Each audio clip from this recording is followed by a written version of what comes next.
Bonsoir tout le monde, nous sommes c'est du Kenya, anglais Toupatou. Je suis content pour nous porter une plus belle vidéo pour nous enseigner comment vous pouvez répondre à monde dit merci en anglais. How you can respond when someone says to you, thank you in English. Abonnez à la chaîne là et bienvenue. The first way to say that is really simple. Première façon pour dire ça, c'est vraiment simple, tout le monde connaît. Donc c'est you're welcome.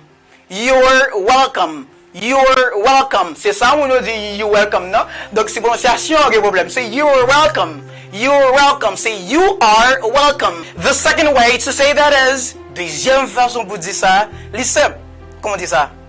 We can say that, don't mention it. Don't mention it. Don't mention it. Let's go. Don't mention it. Don't mention it. The third way to say that in English is easy. You can say, my pleasure.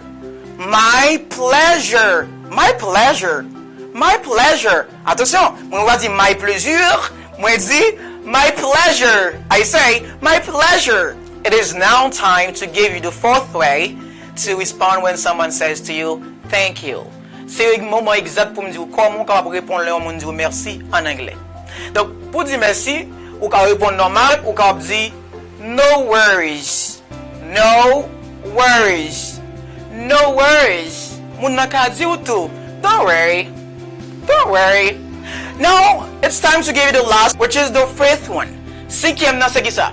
Ou ka di moun nan, it was the least I could do. It was the least I could do. Jack, it was the least I could do. C'est ça, c'est l'homme de café, Jack, okay? Thank you guys because you like this, you appreciate it, you follow. Thank you for your time to play my video, to listen to this, how you can respond when someone says to you, thank you in English. Merci tout le monde, je souhaite que vous me partagez la vidéo ça. Pas oublier, like et puis subscribe. Allez sur la chaîne YouTube noire qui c'est Anglais Toupatou. Anglais Toupatou et puis abonnez, cliquez sur notification pour qu'on vienne toutes les vidéos qui n'a blagué. Merci à tous, n'a venu pour une plus belle vidéo.